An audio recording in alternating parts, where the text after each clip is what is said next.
Yogic Ethics for a Balanced Mind. Chapter 2. Ahimsa.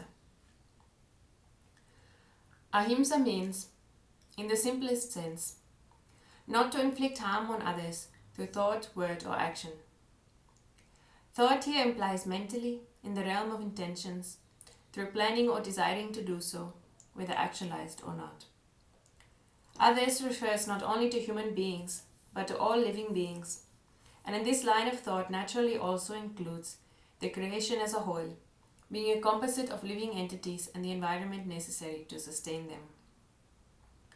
To properly understand this definition, it is first of all necessary to define himsa, or harm, and it is also useful to note the importance of the correlation between thought, word, and action. The Yamas are mental attitudes just as much as they are practical actualizations of those attitudes, and therefore always begin in the realm of idea and require a congruence of the inner and outer personality in order to attain their proper meaning and effect. Himsa refers to any act which stops the further development of a person. This can be in the sense of physical survival, mental or emotional progress, or relating to subtler, inner, spiritual sentiments. Although it has at times been defined as such, himsa does not mean violence or application of force, as a distinction is made between the concepts of violence and harm. Ahimsa therefore should not be defined as non-violence or pacifism. Life in and of itself requires the application of force. This force is not inevitably destructive, but can also be transformational. In a fight between opposing forces, the neutral force is not necessarily the force of good, but quite possibly that of escapism.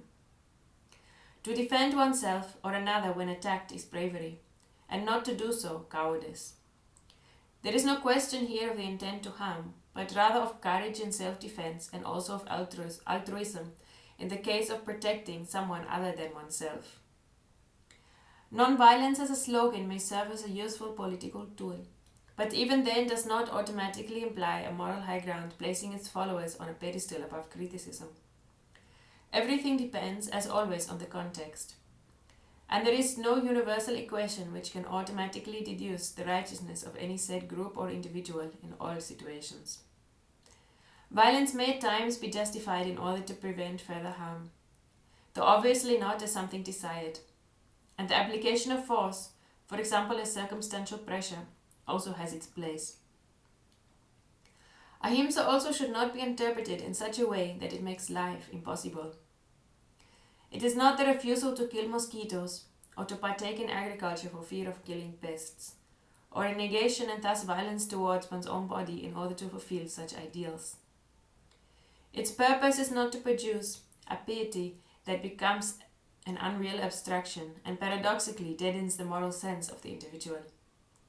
Like all of Yama Niyama, Ahimsa is to be understood according to its inner spirit and purpose, which is essentially to cultivate sensitivity and empathy towards others and all forms of life. Ahimsa is not an injunctive to be conformed with in order to avoid bad karma or out of fear of future suffering. It should not be followed with this motive, but rather because of the innate value which it carries in and of itself.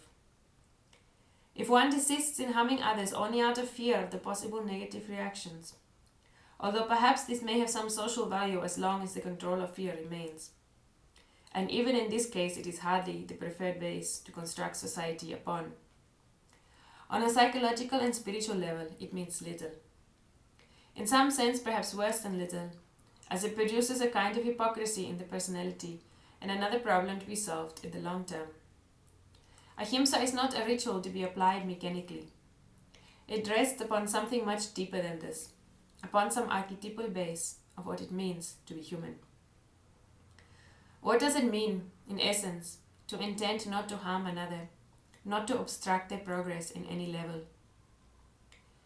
It is a recognition of something of ourselves in the other, that we as individuals possess the desire to live and grow, to develop our innate capacity and potential, that this same desire exists in others, and that the possibility of my unfolding rests in the expansion of my empathy to include the same intrinsic desire of others as equally valid as my own, and even as part of myself.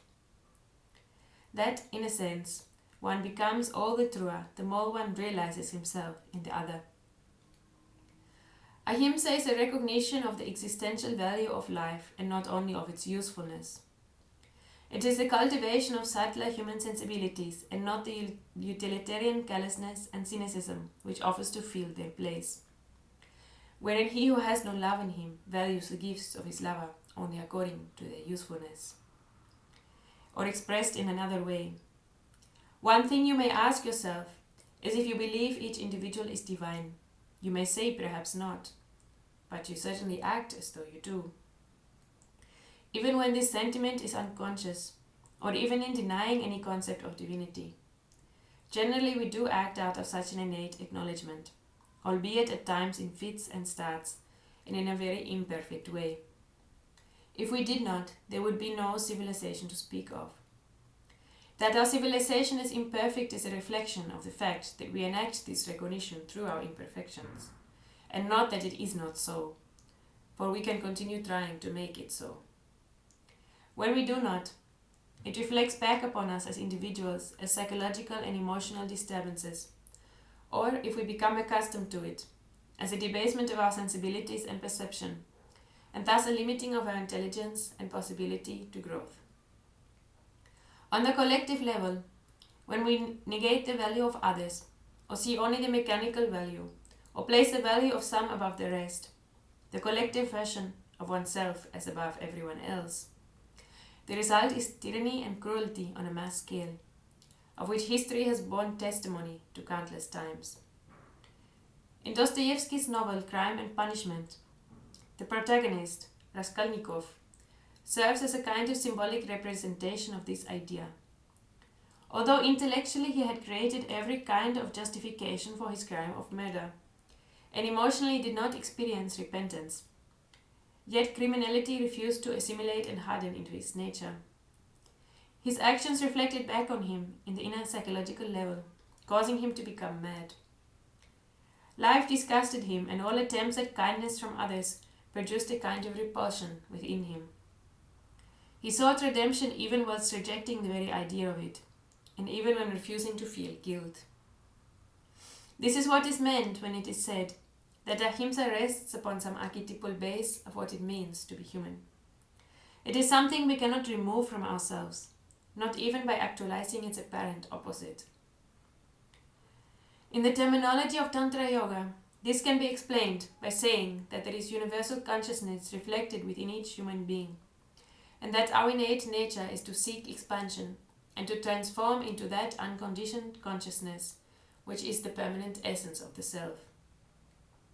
This is to be done not by negating the world, but by an ever-expansive embrace of creation as part of oneself, so that finally there is no other, but instead a sense of unity with all. We seek expansion and harmony, and suffer from separation and division. And if we act so as to deny this in another, we are denying something fundamental in our own humanity. The value that we refuse to give to the other expresses itself as an inability to experience that same value in ourselves. Ahimsa involves a constant practice of awareness of our attitudes and feelings towards others, which helps to create an undisturbed state of mind, receptive to meditation practice. And meditation in turn creates the perception necessary to implement Ahimsa. Meditation works on the subconscious mind, and for this to be possible, the conscious mind, full of ever-changing thoughts, sensory experiences, etc., has to be brought to calm. The interactions between the subconscious and conscious mind will be explained in more detail in the section about Satya. Put simply, actions that go against the principle of Ahimsa cause mental restlessness, which makes concentration impossible. Such actions limit one's experience and perception rather than expand them, and are therefore contrary to the very purpose of spiritual practice. This applies in respect to physical actions and words as well as to thoughts and desires. In the first stage, such desires will exist and should be transmuted mentally so that they do not translate into action. In the final stage, they will cease to arise in the mind at all. This is accomplished through a process of channelizing the mind, which is known as brahmacharya, the fourth point of the Yamas. To be properly implemented, Ahimsa requires a deep reflection about what it means to be a human being, and the meaning of helping and harming within the context of that reflection.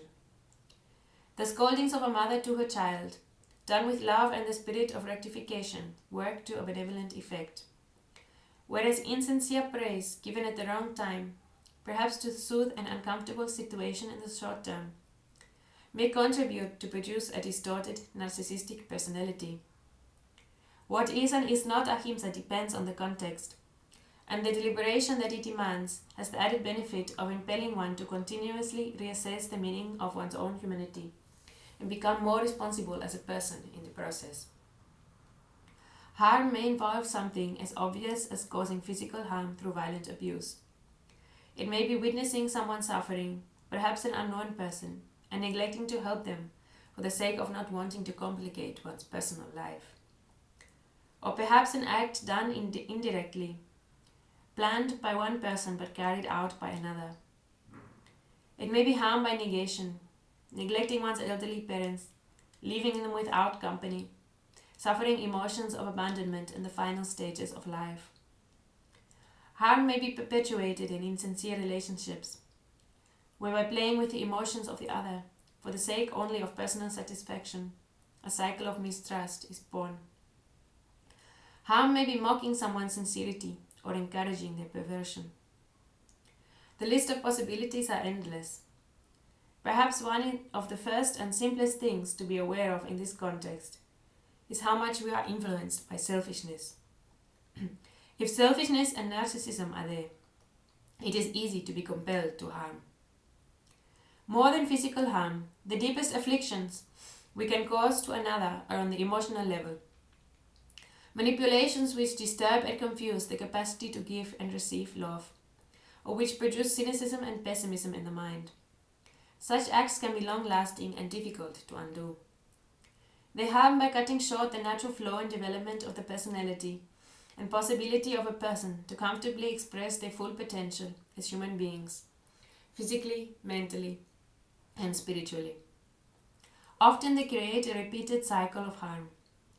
The harm is first of all on the receiving end, but also boomerangs back upon the perpetrator, who in the subtle psychological plane is distorting his own emotional well-being.